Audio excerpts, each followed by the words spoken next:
अस्सलाम वालेकुम students. Grade 10 computer chapter number 2।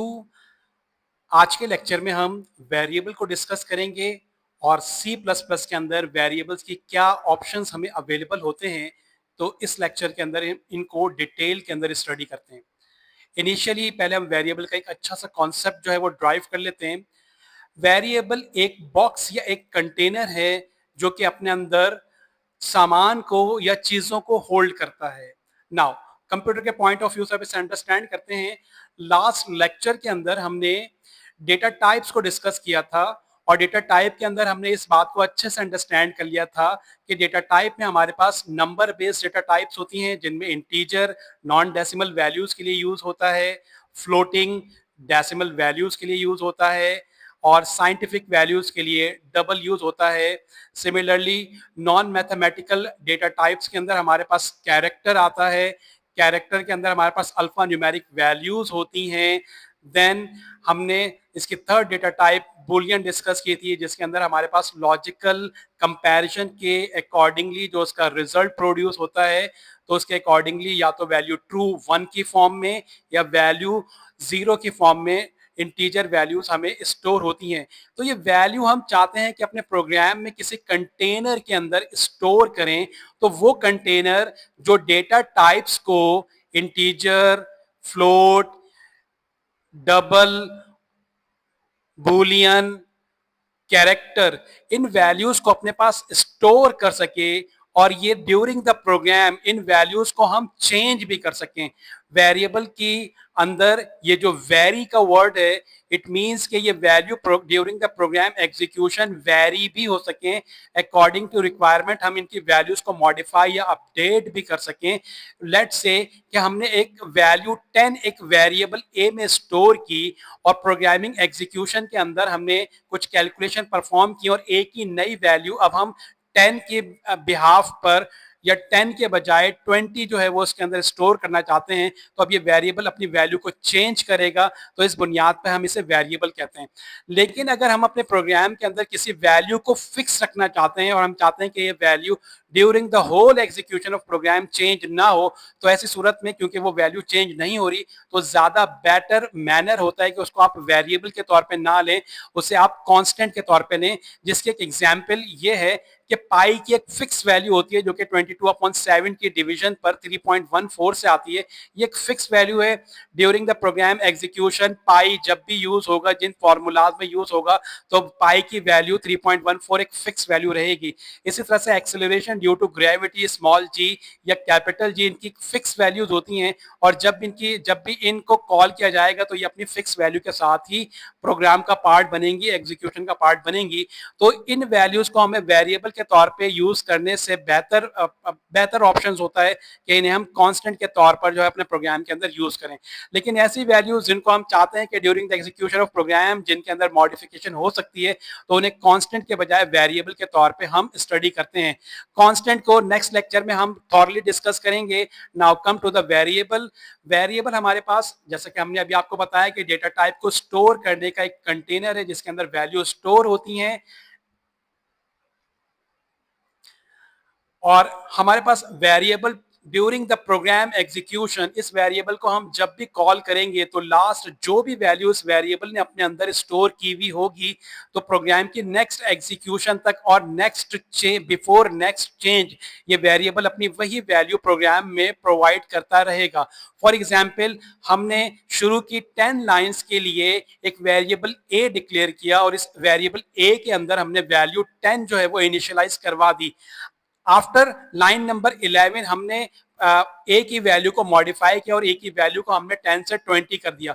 लेकिन लाइन नंबर 1 से लाइन नंबर 10 तक ये वेरिएबल जब भी प्रोग्राम की मैथमेटिकल एग्जीक्यूशंस के अंदर और प्रोग्राम के किसी भी स्टेटमेंट में कॉल आउट होगा तो ये अपनी वैल्यू 10 देगा। लेकिन स्टेटमेंट नंबर 10 के बाद इसके अंदर वैल्यू चूंकि हमने चेंज करवा दी है तो अब ये अपनी नई वैल्यू के साथ प्रोग्राम में एग्जीक्यूट होगा।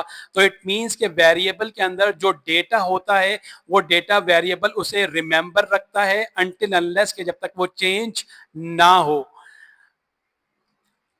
सेम पॉइंट नंबर 3 भी यही है कि जो वैल्यू इसके अंदर हमने स्टोर कर दी है वो वैल्यू जो है वो वेरिएबल उसे रिमेंबर रखेगा, लेकिन अगर हम उस वैल्यू को चेंज करना चाहें तो हम उसे during the execution of program उस वैल्यू को हम चेंज या मॉडिफाई कर सकते हैं, और उसके बाद जब उस वेरिएबल को कॉल किया जाएगा तो वो अपनी नई चेंजेबल वैल्यू के साथ जो है वो कॉल हो रहा होगा।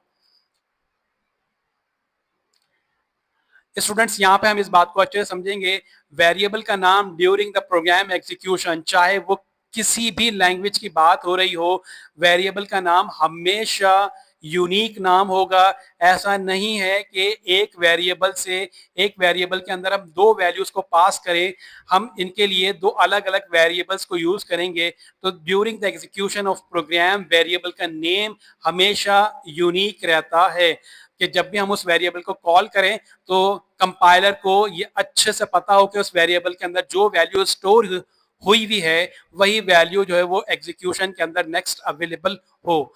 आई होप के वेरिएबल के यहाँ पे ये 4 कॉन्सेप्ट्स को हमने अंडरस्टैंड किया होगा कि वेरिएबल एक कंटेनर है जो कि डेटा टाइप्स को और वैल्यूज को स्टोर करता है, और जब तक उसकी वैल्यू चेंज ना हो तो वो अपनी वैल्यूज को रिमेंबर रखता है, और during the execution of program इसके हम वैल्यूज को चेंज कर सकते हैं।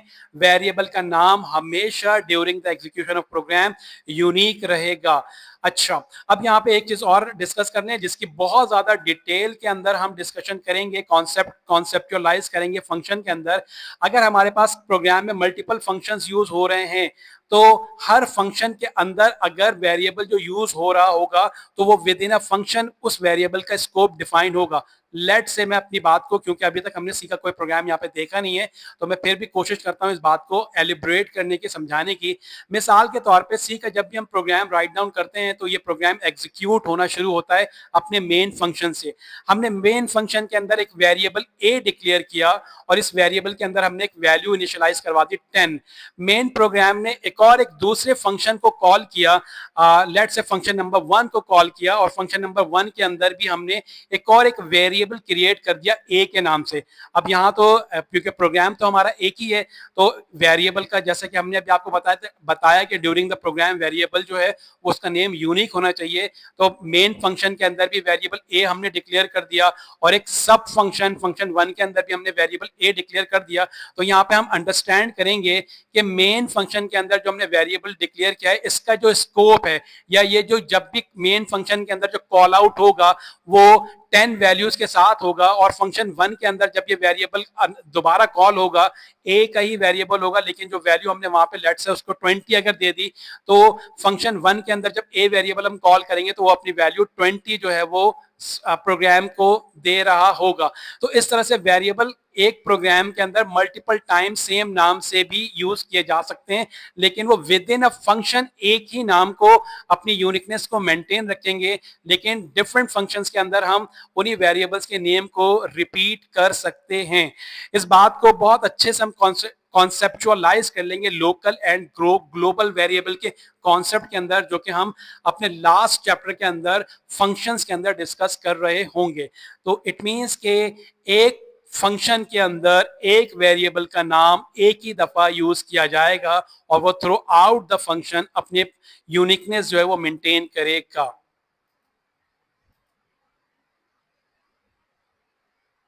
Now rules for variable in C plus plus. अब यहाँ पे हम वेरिएबल्स के जो नेम डिक्लेयर करेंगे तो उन नेम्स को डिक्लेयर करने के कुछ रूल्स और रेगुलेशंस हैं जो कि सी प्लस प्लस हमें ऑफर करता है, जिनको हमें फॉलो करना होगा। अच्छा, ये जो रूल्स और रेगुलेशंस जो इस वक्त हम डिस्कस कर रहे हैं, this is not applicable for variable. ये वेरिएबल पर भी एप्लीकेबल होगा। कांस्टेंट जब हम डिफाइन कर रहे होंगे तो यही रूल्स एंड रेगुलेशन कांस्टेंट पर भी अप्लाई होंगे। जब हम एरे डिक्लेयर कर रहे होंगे तो उस पर भी अप्लाई होंगे। जब हम फंक्शंस बना रहे होंगे तो उस पर भी अप्लाई होंगे। जब हम पॉइंटर्स बना रहे होंगे तो उन पर भी अप्लाई होंगे। और जब हम स्ट्रक्चर बेस्ड प्रोग्रामिंग ऊप के कॉन्सेप्ट के तहत प्रोग्रामिंग कर रहे होंगे तो यही नेमिंग कन्वेंशंस जिसको हम यहाँ पे डिस्कस कर रहे हैं अप्लाई हो रही होगी। तो ये जो नेमिंग रूल्स जो हम यहाँ पे डिस्कस कर रहे हैं, this is not applicable for a variable, this is applicable for every structured programming in C plus plus, जो कि हमारे पास आइडेंटिफायर्स या लिटरल्स कहलाते हैं। तो नाउ जब भी हम नेमिंग कन्वेंशन को डिफाइन करते हैं तो अगर किसी वेरिएबल का नेम या किसी लिटरल का नेम या किसी आइडेंटिफायर का नेम मल्टीपल कैरेक्टर्स के अंदर रखना चाहें, मिसाल के तौर पर हम एग्जाम में आने वाले मार्क्स को अपने पास सेव करना चाहते हैं, हमारे पास एग्जाम में जो टोटल सब्जेक्ट है वो है 7, तो हम अगर मैथ के मार्क्स को अपने पास स्टोर करना चाहें तो हम इसे मैथ के मार्क्स के हिसाब से एक वेरिएबल डिक्लेयर कर देंगे, सिमिलरली फिजिक्स मार्क्स के हिसाब से अनदर वेरिएबल डिक्लेयर करेंगे एंड सो ऑन, इसी तरह से सारे सब्जेक्ट के मार्क्स के हिसाब से वेरिएबल को डिक्लेयर कर देंगे। अब यहाँ पे जो वेरिएबल हमने डिक्लेयर किया है, इस वेरिएबल के नेम के अंदर हमने जैसे कि लेट्स से हम मैथ को डिस्कस कर लेते हैं कि मैथ मार्क्स, तो यहाँ पे इस वेरिएबल के नाम के अंदर जो अल्फाबेट यूज हो रहे हैं उसमें MATHMARKS, तो यहाँ पे ये अल्फाबेट्स यूज हो रहे हैं। तो अब हम यहाँ पे अपने नेमिंग कन्वेंशन को इसी एग्जाम्पल के अकॉर्डिंगली जो है वो अंडरस्टैंड करते हैं कि जब भी किसी वेरिएबल को हम डिक्लेयर करते हैं तो उसका जो फर्स्ट लेटर या फर्स्ट कैरेक्टर जो होता है वो मस्ट बी अल्फाबेटिक होना चाहिए, ऑल्दो कि वो अपर केस में हो या वो लोअर केस में हो या वो अंडरस्कोर हो, तो सी इसकी परमिशन हमें देता है कि हम वेरिएबल के नेम फर्स्ट लेटर के अंदर as a upper case alphabets को यूज कर सकते हैं या लोअर केस को यूज कर सकते हैं या अंडरस्कोर को भी यूज कर सकते हैं। अच्छा, फर्स्ट लेटर को यूज करने के बाद जो सेकंड लेटर होगा तो वहां पर हम किस नेमिंग कन्वेंशन को जो है वो फॉलो कर रहे होंगे, आफ्टर फर्स्ट लेटर हम जो सेकंड लेटर अगर यूज करना हमें होगा तो सेकंड लेटर के अंदर सी अब हमें परमिशन दे देगा कि आप जो है वो वहां पे 0 to 9 डिजिट को भी यूज कर सकते हैं, अगेन अंडरस्कोर को भी यूज कर सकते हैं। अब अगर मैं ये कहूं कि मैं अपना मैथ मार्क्स के अंदर जो फर्स्ट लेटर है वो मैं 1 मैथ मार्क्स के नाम से डिक्लेयर करना चाह रहा हूं, यानी कि पहली वैल्यू में उसको जो उसका पहला लेटर है मैं उसे नंबर बेस करना चाह रहा हूं, तो सी हमें इसकी परमिशन नहीं देगा। सी हमेशा फर्स्ट लेटर को अपर केस के अंदर या लोअर केस के अंदर या अंडरस्कोर के अंदर इसकी परमिशन देता है एंड आफ्टर दैट जो है वो हम नंबर्स जो है वो यूज कर सकते हैं। वेरिएबल की डिक्लेरेशन के अंदर सी हमें कहां पे रिस्ट्रिक्ट करता है, कौन से ऐसे अल्फाबेट्स या स्पेशल कैरेक्टर्स हैं जहां पे सी हमें रिस्ट्रिक्ट करता है, जिनको हम बिल्कुल वेरिएबल के नेम के अंदर या आइडेंटिफायर के नेम के अंदर बिल्कुल यूज नहीं कर सकते। उसमें स्पेस है कि हम अगर मैथ मार्क्स को हम इस तरह से लिख दें कि पहले हम मैथ लिख दें फिर स्पेस लिख दें और फिर मार्क्स लिख दें, तो हमें C++ इसकी परमिशन नहीं देगा क्योंकि वेरिएबल के नेम के अंदर स्पेस की परमिशन नहीं होती। या अगर हम अपने मैथ मार्क्स के अंदर कोई स्पेशल कैरेक्टर यूज करना चाहें, जैसे कि @ यूज करना चाहें, मैथ मार्क्स @ तो स्पेशल कैरेक्टर की भी जो है वो हमें सी परमिशन नहीं देता कि हम वेरिएबल के नेम के अंदर स्पेशल कैरेक्टर को जो है वो यूज करें। नाउ सी हमें वेरिएबल के नेम की डिक्लेरेशन या लिटरल या आइडेंटिफायर की डिक्लेरेशन के अंदर किस चीज को मजीद प्रोहिबिटेड करता है या जिसकी परमिशन नहीं देता। सी के वो 95 रिजर्व वर्ड्स जो कि हम लेक्चर नंबर 1 के अंदर हमने डिस्कस किए थे, सी कभी भी अपने आइडेंटिफायर्स, लिटरल्स, वेरिएबल्स के नेम के अंदर अपने रिजर्व वर्ड्स को यूज करने की परमिशन नहीं देता। कीवर्ड्स कभी भी वेरिएबल के नेम के लिए इस्तेमाल नहीं होंगे, यानी कि हम किसी वेरिएबल का नाम INT डिक्लेयर कर दें या फ्लोट डिक्लेयर कर दें या इफ डिक्लेयर कर दें तो सी इसकी परमिशन नहीं देगा। हाँ, अगर मैं इसको कुछ इस अंदाज में लिखूं कि मैथ मार्क्स INT, तो ये अब एक कंप्लीट पूरा नाम है और इस नाम के एंड में मैंने INT मेंशन किया है, तो ये इसकी परमिशन मुझे मिलेगी। लेकिन मैं उसका नाम प्योरली उसका नाम ही सिर्फ वेरिएबल का INT डिक्लेयर करूं तो सी इसकी परमिशन मुझे नहीं देगा। अब यहां पे हम अंडरस्टैंड करेंगे, स्टूडेंट्स इस बात को समझिएगा और ये बात आपके लिए बहुत जो है वो प्रोग्रामिंग के अंदर बहुत ज्यादा हेल्पफुल होगी जब आप सी के अलावा अदर लैंग्वेजेस में प्रोग्रामिंग करेंगे। हमारे पास तमाम की तमाम तर प्रोग्रामिंग लैंग्वेज बाय कोड के पॉइंट ऑफ व्यू से दो कैटेगरी में डिवाइड होती हैं और ये डिवीजन होती है इनकी केस सेंसिटिविटी की बुनियाद पर। यानी कि हमारे पास जो अर्लियर 4 जनरेशन लैंग्वेजेस थी वो केस सेंसिटिव हुआ करती थी, केस सेंसिटिव का मतलब अगर लैंग्वेज ने अपने एक रिजर्व वर्ड को जो कि रिजर्व वर्ड INT है, तो वो कहती है कि INT के I को भी स्मॉल ही यूज किया जाएगा, N भी स्मॉल होगा और T भी स्मॉल होगा। अगर हम INT का I कैपिटल कर दें और NT स्मॉल कर दें तो C हमें इसकी परमिशन नहीं देगी। C हमें केस सेंसिटिव लैंग्वेज के तौर पर जो है वो प्रोग्रामिंग के लिए अवेलेबल होती है, तो इसमें हम केस का ख्याल रखेंगे और रिजर्व वर्ड में जो रिजर्व वर्ड जिस केस के अंदर हमें सी ने ऑफर किया है हम उसी अंदाज में उसे यूज कर रहे होंगे। सिमिलरली केस सेंसिटिविटी का इम्पैक्ट वेरिएबल के नेम के ऊपर भी पड़ता है। मिसाल के तौर पे एक वेरिएबल जिसको यहाँ पे डेमोस्ट्रेट किया गया है मार्क्स। मार्क्स में देखें पहला वेरिएबल जो हमने क्रिएट किया उसमें एम को हमने कैपिटल कर दिया, अपर केस में कर दिया, ये एक वेरिएबल सी के लिए एक वेरिएबल होगा। नेक्स्ट हमने तमाम के तमाम तर मार्क्स के लेटर को जो है वो लोअर केस में रखा है, ये एक अनदर वेरिएबल होगा। कैपिटल एम के साथ अनदर वेरिएबल, स्मॉल एम के साथ another variable and all characters are upper that is another variable. तो यहाँ पे मार्क्स का ही एक वेरिएबल है जो कि तीन अलग अलग वेरिएबल्स के नेम के तौर पर जो है वो आइडेंटिफाई कर रही होगी सी, बिकॉज की एक केस सेंसिटिव लैंग्वेज है। तो कैपिटल एम वाला जो मार्क्स है वो एक अलग वेरिएबल के तौर पे जो है वो ट्रीट हो रहा होगा। स्मॉल एम या ऑल लेटर जिसके अंदर लोअर केस यूज हो रहे हैं ये एक अलग वेरिएबल होगा और तमाम के तमाम पर अपर केस एक अलग वेरिएबल होंगे। लेकिन यहाँ पे इस बात को भी हम डिस्कस कर लेते हैं, ऐसी लैंग्वेजेस जो कि केस सेंसिटिव नहीं है तो वहां पर इन मार्क्स के तीनों वेरिएबल्स की क्या पोजीशन होंगी, वहां पर ये मार्क्स के तीन वेरिएबल डिक्लेयर नहीं होंगे, क्रिएट नहीं होंगे, ये एक ही वेरिएबल होगा। इस वेरिएबल को हम ड्यूरिंग द प्रोग्राम इसमें वैल्यू पास करने के लिए या इसे कॉल आउट करने के लिए कैपिटल MARKS से भी इसे हम कॉल आउट करेंगे, स्मॉल MARKS से भी इसे कॉल आउट कर सकते हैं और कैपिटल MARKS से भी इसे कॉल आउट करेंगे। तो ये एक ही वेरिएबल कंसीडर होगा और इसके अंदर वही वैल्यू हमें मिल रही होगी जो वैल्यू इसके अंदर स्टोर होगी। लेकिन केस सेंसिटिव लैंग्वेज के अंदर ये डिफरेंट वेरिएबल जो है वो यूज हो रहे होंगे। अब मिसाल के तौर पे जरा यहाँ पे इसको और एलिब्रेट कर लेते हैं, जैसे कि एम कैपिटल है, ARKS, एस स्मॉल है, तो ये एक वेरिएबल हो गया। अब इसी तरह से अगर मैंने एक और एक वेरिएबल डिक्लेयर किया एम कैपिटल ARK और मैंने इस एस को कैपिटल कर दिया तो एक स्मॉल एस के साथ एक अलग मार्क्स का वेरिएबल क्रिएट होगा और स्मॉल एक्स के साथ एक अलग मार्क्स का वेरिएबल क्रिएट होगा। तो केस सेंसिटिविटी की बुनियाद पर हमें हर वेरिएबल को अलग अलग डिफाइन हम जो है वो कर रहे होंगे और उसी के पर्सपेक्टिव में उसे हम यूज कर रहे होंगे। आई होप कि केस सेंसिटिविटी का कॉन्सेप्ट यहाँ पे आपने अच्छे से इनिशियलाइज किया होगा।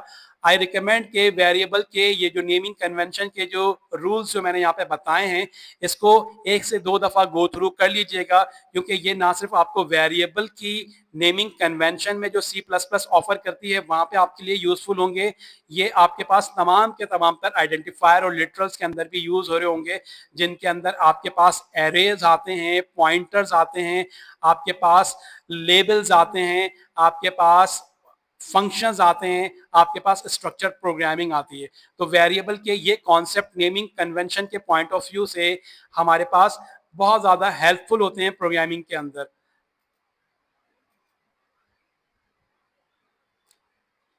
नाउ वेरिएबल के जो नेमिंग कन्वेंशंस जो अभी हमने अंडरस्टैंड किए हैं, जो रूल्स अंडरस्टैंड किए हैं, उसकी बुनियाद पर हम अपने आप को चेकआउट कर लेते हैं कि इन से हम कितना फेमिलियर हो गए। तो उसका एक यहाँ पे एक छोटा सा टेस्ट स्क्रीन के ऊपर शो हो रहा है और आपने ये बताना होगा कि ये वेरिएबल जो है वो वैलिड वेरिएबल होगा सी के लिए या इनवैलिड। सबसे पहले हम स्मॉल टोटल से लिखे गए एक वेरिएबल को डिक्लेयर करते हैं, क्या ये सी के लिए एक वैलिड वेरिएबल होगा या नहीं। ये सी के लिए बिल्कुल एक वैलिड वेरिएबल होगा क्योंकि इसका फर्स्ट लेटर स्मॉल केस से है, तो ये फर्स्ट रूल को फॉलो कर रहा है। देन उसके बाद कोई स्पेस या स्पेशल कैरेक्टर नहीं है, तो ये इस रूल को भी वेरीफाई कर रहा है और इसके अंदर कोई ऐसा वर्ड मौजूद नहीं है टोटल के अंदर जो कि सी के कीवर्ड से बिलोंग करता हो, तो टोटल एक वैलिड वेरिएबल के तौर पे डिक्लेयर किया जा सकता है। नाउ टू मार्क्स, ये वेरिएबल एक इनवैलिड वेरिएबल होगा बिकॉज के फर्स्ट लेटर जो है वो अल्फाबेट्स होना चाहिए, चाहे वो कैपिटल हो या स्मॉल हो या अंडरस्कोर हो, किसी भी सूरत सी फर्स्ट लेटर को न्यूमेरिक यूज करने की परमिशन नहीं देती, तो 2MARKS हमारे पास एक इनवैलिड वेरिएबल होगा। नाउ इसे चेक कर लेते हैं। तो वेरिएबल के कॉन्सेप्ट को मैंने खुद भी बहुत अच्छे से अंडरस्टैंड किया है, जिसकी बुनियाद पर मेरे दोनों आंसर करेक्ट हुए हैं। और सेकंड वेरिएबल क्यों इनवैलिड वेरिएबल है वो यहाँ पे मेंशन किया गया कि स्टार्टिंग जो इसकी हुई है वो एक डिजिट से हुई है, तो सी इसकी परमिशन नहीं देता। Now move on next variable test. Students marks, student का एस मेरे पास अल्फाबेटिक है, तो ये फर्स्ट रूल को फॉलो कर रहा है। कोई स्पेशल कैरेक्टर नहीं है, कोई स्पेस नहीं है, और ये सी के किसी रिजर्व वर्ड से बिलोंग नहीं करता, तो स्टूडेंट मार्क्स मेरे पास एक वैलिड वेरिएबल हुआ। नाउ नेक्स्ट वेरिएबल में फ्लोट के नाम से डिक्लेयर करना चाह रहा हूं, तो ये फ्लोट सी का एक रिजर्व वर्ड है और ये सी की डेटा टाइप है, तो सी मुझे फ्लोट के नाम से वेरिएबल को क्रिएट करने की परमिशन नहीं देगा। नाउ इसे चेक कर लेते हैं कि स्टूडेंट मार्क्स एक वैलिड वेरिएबल होना चाहिए और फ्लोट एक इनवैलिड वेरिएबल होना चाहिए। तो नाउ सिस्टम से इसे चेक करवा लेते हैं। तो सिस्टम यही यहाँ पे मेंशन कर रहा है, इंडिकेट कर रहा है कि स्टूडेंट मार्क्स एक वैलिड वेरिएबल है, जबकि फ्लोट एक इनवैलिड वेरिएबल है, और इसकी इनवैलिडिटी का जो रीजन है वो कीवर्ड है कि फ्लोट सी का कीवर्ड है। नाउ थर्ड एग्जाम्पल के अंदर अंडरस्कोर, हम फर्स्ट कैरेक्टर के अंदर अल्फाबेट्स को यूज कर सकते हैं, वो लोअर और अपर हो सकते हैं, और अंडरस्कोर को भी हम यूज कर सकते हैं। और यहाँ पर कोई स्पेशल कैरेक्टर यूज नहीं हुआ, स्पेस यूज नहीं हुआ, और की का कोई रिजर्व वर्ड यूज नहीं हुआ, तो इट मींस कि अंडरस्कोर स्कोर 2025 एक वैलिड वेरिएबल है और ये डिक्लेयर हो जाएगा। नाउ माई स्पेस मार्क्स, तो यहाँ पर स्पेस जो है वो यूज की गई है, तो सी हमें स्पेस को वेरिएबल के नेम के डिक्लेरेशन के अंदर इसकी हमें परमिशन नहीं देता, तो स्कोर 2025 एक वैलिड वेरिएबल होगा, जबकि मार्क्स माई स्पेस मार्क्स एक इनवैलिड वेरिएबल होगा, बिकॉज के यहाँ पर स्पेस जो है वो यूज किया गया और स्पेस हमारे पास वेरिएबल के नेम के अंदर अलाउ नहीं होता। नाउ लास्ट एग्जाम्पल के अंदर my underscore age, first character alphabetic है या अंडरस्कोर से बिलोंग करता है, वैलिड हो रहा है ये, और उसके बाद कोई स्पेस या रिजर्व वर्ड यूज नहीं हुआ, तो इट मींस कि माई अंडरस्कोर एज एक वैलिड वेरिएबल की डिक्लेरेशन के तौर पे यूज किया जा सकता है। Now at the rate grade, यहाँ पर एट द रेट एक स्पेशल कैरेक्टर है और स्पेशल कैरेक्टर को हम वेरिएबल के स्टार्टिंग या इन बिटवीन किसी भी जगह पर सी इसको यूज करने की परमिशन नहीं देता, तो ये एक इनवैलिड वेरिएबल होगा। तो माई अंडरस्कोर एज एक वैलिड वेरिएबल था, जबकि एट द रेट ग्रेड एक इनवैलिड वेरिएबल है, बिकॉज कि एक स्पेशल कैरेक्टर को मेंटेन करता है। तो this is all about the naming rules in C++, और यहाँ पे हमने इनको थोड़ा सा डेमोस्ट्रेट भी कर लिया है। नाउ अब हम वेरिएबल को डिक्लेयर करते हैं कि वेरिएबल को हम किस तरह से डिक्लेयर करेंगे। इससे प्रीवियस लेक्चर के अंदर जब हम डेटा टाइप की बात कर रहे थे, तो वहां पे मैंने डिक्लेरेशन और इनिशियलाइजेशन को लाइटर मोड के ऊपर टच किया था। अब यहाँ पे हम इसको डिटेल में टच करेंगे कि ड्यूरिंग द प्रोग्राम वेरिएबल को किस तरह से डिक्लेयर किया जाएगा और किस तरह से इसकी इनिशियलाइजेशन की जाएगी। तो इस स्लाइड के अंदर हम वेरिएबल्स की डिक्लेरेशन को डिस्कस करेंगे। वेरिएबल की डिक्लेरेशन को डिस्कस करने के लिए हम पहले इसके सिंटैक्स को फोकस करेंगे। इनिशियली इसकी डेटा टाइप डिफाइन की जाएगी। डेटा टाइप हमें सी जो अवेलेबल करता है BOOL बूल। अगर हमारे पास एक वेरिएबल हम डिक्लेयर कर रहे हैं जो कि लॉजिकल कंपैरिजन के रिजल्ट को होल्ड करेगा, तो उसकी डेटा टाइप हम बूल BOOL का कीवर्ड यूज करेंगे।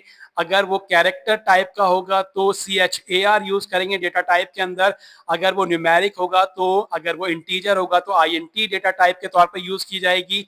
अगर वो डेसिमल वैल्यूज होंगी तो फ्लोट FLOAT फ्लोट यूज किया जाएगा, और अगर वो साइंटिफिक वैल्यूज को होल्ड करेगा तो डबल के कीवर्ड को यूज किया जाएगा एज ए डेटा टाइप के तौर पर। आफ्टर दैट फिर हम वेरिएबल का नेम जो है वो मेंशन करेंगे कि वेरिएबल का नेम क्या है, और वेरिएबल के नेम को मेंशन करने के लिए नेमिंग रूल्स को जो है वो हम फॉलो कर रहे होंगे। तो this is a syntax for the declaration of a variable. Now अब इसके एक एग्जाम्पल भी यहीं पे डेमोस्ट्रेट कर लेते हैं। हमने एक वेरिएबल AGE ये एक वैलिड वेरिएबल है, ये इसके अंदर कोई भी इनवैलिडिटी जो है वो परफॉर्म नहीं हो रही, तो इसका मतलब ये एक वैलिड वेरिएबल है। और ये वेरिएबल के नेम के तौर पर एज यहाँ पर लिया गया और उसकी डेटा टाइप बिफोर इससे उसको मेंशन किया गया जिसकी डेटा टाइप जो है वो INT है। ओके, नाउ नेक्स्ट वेरिएबल हम क्रिएट करना चाहते हैं जिसका नेम होगा हाइट, और ये एक वैलिड नेमिंग कन्वेंशन है और इसकी डेटा टाइप हम रखेंगे फ्लोट, बिकॉज कि हम इसके अंदर हाइट के अंदर डेसिमल वैल्यूज को स्टोर करवाना चाहते हैं। नाउ नेक्स्ट डेमोस्ट्रेशन है, हमने एक वेरिएबल ग्रेड के नाम से क्रिएट किया, ये एक वैलिड वेरिएबल है और इसकी डेटा टाइप हमने CHAR असाइन कर दी। इट मींस कि इसके अंदर कोई सिंगल कैरेक्टर, अपर केस के अंदर कोई single upper case character, lower single case character, कोई न्यूमेरिक सिंगल वैल्यू या कोई स्पेशल कैरेक्टर इसके अंदर स्टोर किया जा सकता है। नाउ अगर हम मल्टीपल कैरेक्टर्स स्टोर करना चाहें, जैसे कि हमने पाकिस्तान को स्टोर करने के लिए इससे प्रीवियस लेक्चर के अंदर कैरेक्टर टाइप के वेरिएबल को एरे बना दिया था और उसके अंदर हमने वैल्यूज को स्टोर कर ली थी जो कि मल्टीपल कैरेक्टर के ऊपर बेस करती हैं, तो यहाँ पर हम सी की एक अवेलेबल स्पेशल डेटा टाइप जो कि स्ट्रिंग होती है उसको भी हम यूज कर सकते हैं और इसमें भी हम मल्टीपल कैरेक्टर्स जो है वो एज ए इनपुट ले सकते हैं। तो this is the declaration of variable. Age एक वेरिएबल है और इसकी डेटा टाइप इंटीजर है, हाइट एक वेरिएबल है और इसकी डेटा टाइप फ्लोट है, ग्रेड एक वेरिएबल है और इसकी डेटा टाइप कैरेक्टर है, नेम एक वेरिएबल है और इसकी डेटा टाइप स्ट्रिंग है क्योंकि इसके अंदर हम मल्टीपल वैल्यूज को स्टोर कर सकते हैं। नाउ अब इन वेरिएबल्स के अंदर हम वैल्यूज किस तरह से असाइन करते हैं जिसे हम इनिशियलाइजेशन कहते हैं, तो नेक्स्ट स्लाइड के अंदर हम इनिशियलाइजेशन को डिस्कस करते हैं।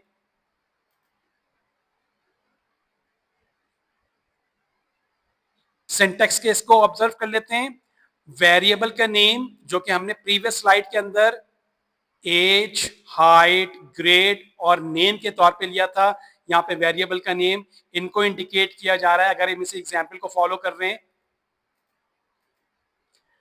एंड आफ्टर दैट इसके अंदर जो है वो वैल्यूज असाइन की जाएंगी, इक्वलिटी ऑपरेटर यूज किया जाएगा, इक्वल का साइन यूज होगा और वैल्यू जो है वो असाइन कर दी जाएगी और ख्याल रखा जाएगा जो वैल्यू असाइन की जा रही है तो ये वेरिएबल जिस डेटा टाइप के अकॉर्डिंगली डिफाइन हुआ है उसी डेटा टाइप की वैल्यू सेट जो है वो इसके अंदर मूव होनी चाहिए या वही डेटा टाइप की वैल्यूज जो है वो मूव होनी चाहिए।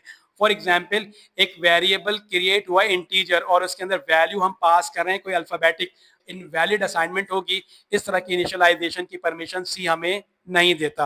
तो आइए अब कुछ वैल्यूज इनिशियलाइज करके देख लेते हैं जो कि इस सिंटैक्स को फॉलो कर रही होंगी।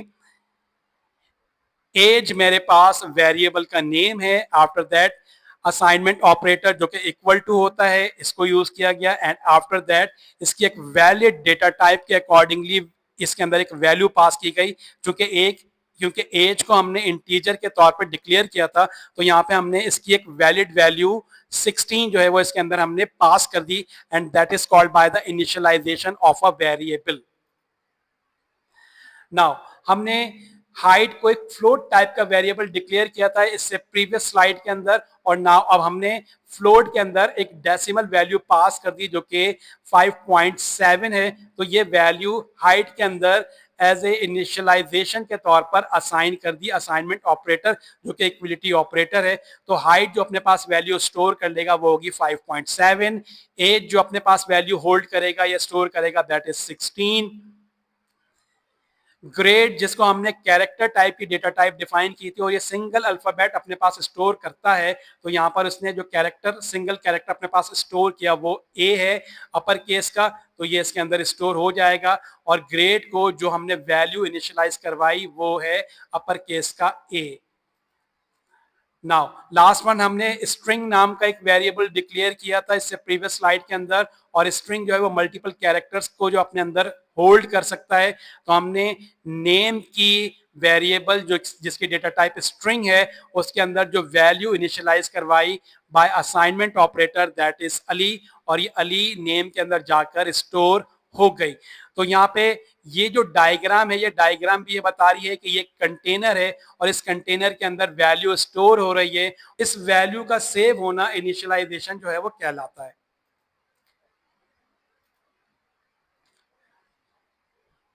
नाउ सी हमें एक फैसिलिटी प्रोवाइड करता है कि हम वेरिएबल को डिक्लेयर भी कर सकें और सेम टाइम पे उसके अंदर वैल्यू भी इनिशियलाइज कर सकें। तो सी हमें यह फैसिलिटी भी देता है कि हम वेरिएबल को डिक्लेयर करें, उस वेरिएबल की डेटा टाइप मेंशन करें और साथ ही साथ उसके अंदर वैल्यू भी जो है वो इनिशियलाइज कर दें। ये यहाँ पे इसका सिंटेक्स है कि डेटा टाइप बताई जाए, वेरिएबल का नेम बताया जाए, इनिशियलाइजेशन ऑपरेटर या असाइनमेंट ऑपरेटर जो है वो उसको मेंशन किया जाए and after that data type की अकॉर्डिंगली एक वैलिड वैल्यू वेरिएबल के अंदर पास आउट कर दी जाए। तो आइए, यही जो हमने वेरिएबल जो डिक्लेयर किए थे उनको पहले हमने डिक्लेयर किया था, फिर उनकी वैल्यू इनिशियलाइज करवाई थी। अब यही काम हम एक साथ ऑल टुगेदर कर लेते हैं। हमने एक वेरिएबल एज क्रिएट किया, इसकी डेटा टाइप हमने इंटीजर रखी और साथ ही साथ हमने इसकी इनिशियलाइजेशन भी करवा दी और इसके अंदर वैल्यू जो हमने इनिशियलाइज करवाई वो 16 है। हमने अनदर वेरिएबल हाइट डिक्लेयर किया और इसकी डेटा टाइप हमने फ्लोट रखी और हमने यहीं पर इसकी वैल्यू इनिशियलाइज करवा दी जो कि एक फ्लोटिंग वैल्यू है, डेसिमल वैल्यू है 5.7। तो हाइट डिक्लेयर भी हो गया as a float data type के साथ और इसके अंदर वैल्यू भी जो है वो इनिशियलाइज हो गई। नाउ ग्रेड नेम का एक वेरिएबल हमने क्रिएट किया, उसकी डेटा टाइप कैरेक्टर डिफाइन की और उसके अंदर वैल्यू भी सेम टाइम के ऊपर इनिशियलाइज करवा दी। नाउ स्ट्रिंग टाइप का एक वेरिएबल डिक्लेयर किया जिसका नाम है नेम और इसकी डेटा टाइप है स्ट्रिंग और साथ ही साथ हमने इसमें वैल्यू इनिशियलाइज करवा दी एंड दैट इज अली। तो दो ऑप्शंस आ गए जिसमें वेरिएबल को हम डिक्लेयर करें एंड आफ्टर दैट उसकी वैल्यू उसमें असाइन कर दें और इसकी सेकंड जो हमारे पास जो ऑप्शन मौजूद है कि सेम टाइम पर वेरिएबल की डिक्लेरेशन भी की जाए और उसके अंदर वैल्यू भी जो है वो इनिशियलाइज करवा दी जाए। तो this is the declaration and initialisation of the variable in a single statement.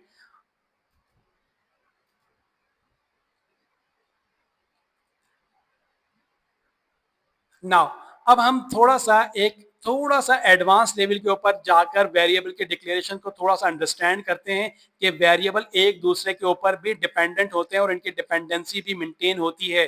तो नाउ इस कॉन्सेप्ट को हम अंडरस्टैंड करते हैं।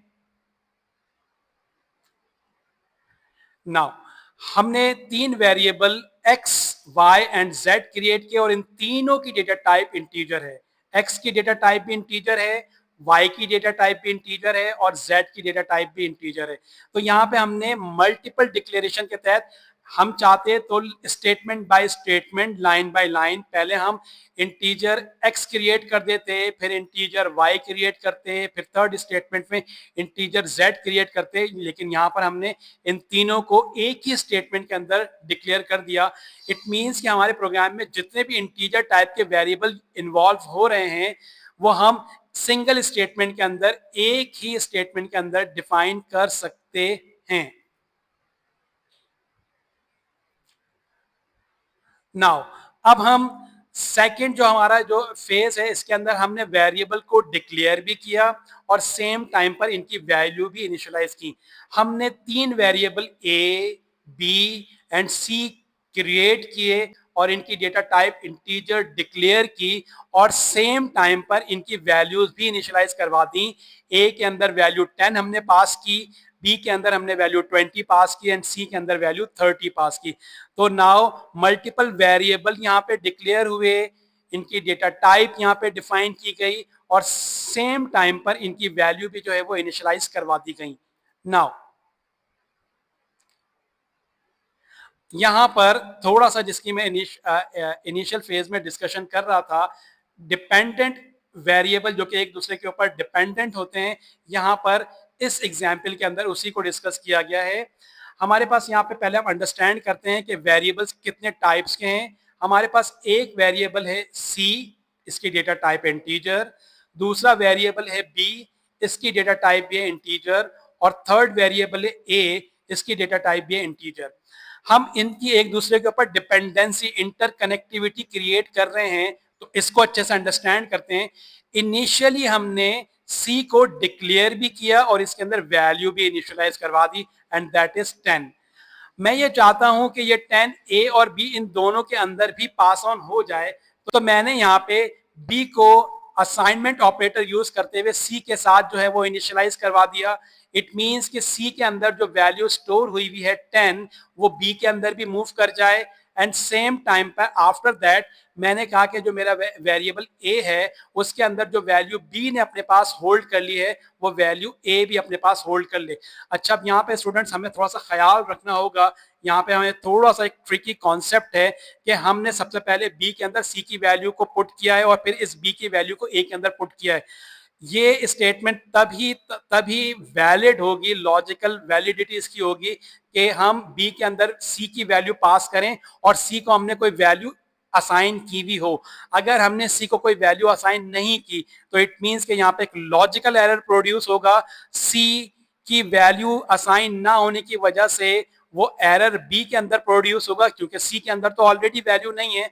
तो बी अपने पास कौन सी वैल्यू होल्ड करेगा? सी की, जो कि सी के अंदर है ही नहीं। और बी जिसने कोई वैल्यू नहीं ली और ए वो वैल्यू अपने अंदर स्टोर कर रहा होगा जो बी के अंदर है। तो यहाँ पे हमें एक ट्रिक को यूज करना होगा कि ऐसे वेरिएबल जो एक दूसरे के साथ इंटरडिपेंडेंट हैं, तो उसमें जो बेस लाइन वेरिएबल है उसकी वैल्यू जो है वो डिक्लेयर होनी चाहिए, उसकी डिक्लेरेशन भी होनी चाहिए और उसके अंदर वैल्यू जो है वो इनिशियलाइज भी होनी चाहिए। तो यहाँ पे मल्टीपल डिक्लेरेशंस सेम स्टेट के अंदर और इंटरडिपेंडेंसी वेरिएबल्स की ये हम यूज कर रहे हैं। Now the summary of the variable, जो पूरा लेक्चर हमने जो स्टडी किया इसकी समरी को अंडरस्टैंड कर लेते हैं।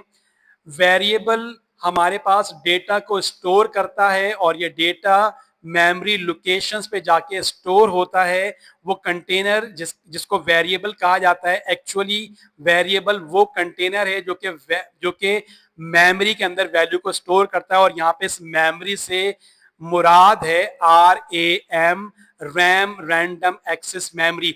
रैंडम एक्सेस मेमोरी का हर बाइट एक ब्लॉक के तौर पे कंसीडर होता है। आपको याद होगा इंटीजर के लिए हमने कहा था 4 बाइट्स मेमोरी के अंदर रिजर्व की जाती हैं। इट मींस के मेमोरी के 4 ब्लॉक्स जो है वो इंटीजर जब डिक्लेयर किया जाता है तो वो मेमोरी के 4 ब्लॉक्स को ऑक्यूपाई कर लेता है। अब ये 4 ब्लॉक्स ऑक्यूपाई हो गए, इनके अंदर जब वेरिएबल को हम वैल्यू इनिशियलाइज करेंगे तो इन 4 ब्लॉक्स के अंदर जो है वो वैल्यू जाके स्टोर हो रही होगी। तो यहाँ पे यही कहा जा रहा है कि वेरिएबल वैल्यू को स्टोर करता है, डेटा को स्टोर करता है और वो डेटा एक्चुअली फिजिकली जिस हार्डवेयर में जाके स्टोर होता है दैट इज मेमोरी। जब भी वेरिएबल को डिक्लेयर करेंगे तो वेरिएबल को डिक्लेयर करने के लिए हमें नेमिंग रूल्स को जो है वो फॉलो करना होगा।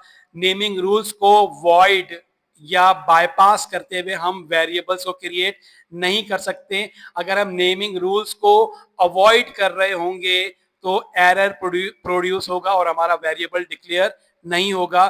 तो नेमिंग रूल को हम अवॉइड नहीं कर सकते वेरिएबल की डिक्लेरेशन के लिए, और नेमिंग रूल्स के बिहाफ पर ही वेरिएबल को डिक्लेयर किया जाता है। जब हम वेरिएबल को डिक्लेयर कर रहे होंगे तो साथ ही साथ हमें उस वेरिएबल की डेटा टाइप भी बतानी होगी, ताकि वेरिएबल को ये अंदाजा हो जाए कि इसके अंदर जो वैल्यू स्टोर होंगी उनकी डेटा टाइप क्या होंगी, उनके डेटा का नेचर क्या होगा। तो जब भी वेरिएबल नेमिंग कन्वेंशन को फॉलो करने के बाद सक्सेसफुली क्रिएट होगा तो साथ ही साथ किसी डेटा टाइप के साथ जो है वो उसे बाइंड किया जाएगा। तो हमने डिक्लेरेशन के अंदर वेरिएबल जब क्रिएट किया था तो साथ ही साथ सिंटेक्स के अंदर और एग्जाम्पल के अंदर इसी बात को अंडरस्टैंड किया था कि उस वेरिएबल की डेटा टाइप क्या होगी। वेरिएबल के अंदर वैल्यू को पास ऑन करने के लिए, इनिशियलाइजेशन प्रोसेस को परफॉर्म करवाने के लिए हमने इक्वल साइन यूज की थी, and that is called by the assignment operator. Initialisation में जो इक्वल साइन यूज होती है इसे हम असाइनमेंट ऑपरेटर कहते हैं। एमसीक्यूज के पॉइंट ऑफ व्यू से इस बात को मेमोराइज रखिएगा। इनिशियलाइजेशन के अंदर जो सिंगल इक्वल ऑपरेटर यूज होता है, single equal operator, that is assignment operator, and इसके जरिए हम वैल्यू को इनिशियलाइज करते हैं। हमें इक्वल टू दो इक्वल टू भी यूज होते हैं जो कि कंपैरिजन ऑपरेटर में यूज होते हैं। जब हम रिलेशनल ऑपरेटर पढ़ रहे होंगे तो वहां पर हम इक्वल टू और उसके साथ एक और एक इक्वल टू होगा, तो दो दफा इक्वल टू यूज हो रहे होंगे, तो that is the equality comparison operator. And single equal का जो मतलब है ये वैल्यू की इनिशियलाइजेशन के अंदर यूज होता है और इसे हम कहते हैं असाइनमेंट ऑपरेटर। और डबल इक्वल का साइन जो है वो हमारे पास कंपैरिजन ऑपरेटर के तौर पर जो है वो यूज होता है, जिसमें हम इक्विलिटी को चेक कर रहे होते हैं। And the last point for the summary of variable, इस पॉइंट के अंदर जो जो डिफाइन किया जा रहा है वो ये डिफाइन किया जा रहा है कि हम वेरिएबल को इंडिपेंडेंट डिक्लेयर कर दें और इंडिपेंडेंटली दो अलग अलग स्टेप में उनकी वैल्यू को इनिशियलाइज कर दें। ये भी पॉसिबिलिटी हमारे पास है। और अगर हम ये दोनों काम कंबाइंड करना चाहें, डिक्लेरेशन और इनिशियलाइजेशन का, तो इसे हम कंबाइंड भी जो है वो कर सकते हैं, जिसको हमने बहुत अच्छे से इस लेक्चर के अंदर डिस्कस कर लिया है। तो students, this is complete the picture of variable, और ये बहुत इंपॉर्टेंट टॉपिक है जिसको मैंने यहाँ पे काफी डिटेल के अंदर जो है वो एलिब्रेट किया है, ना सिर्फ सी के पर्सपेक्टिव में बल्कि अदर लैंग्वेज के पर्सपेक्टिव के अंदर भी। तो इसको अच्छे से अंडरस्टैंड कीजिएगा।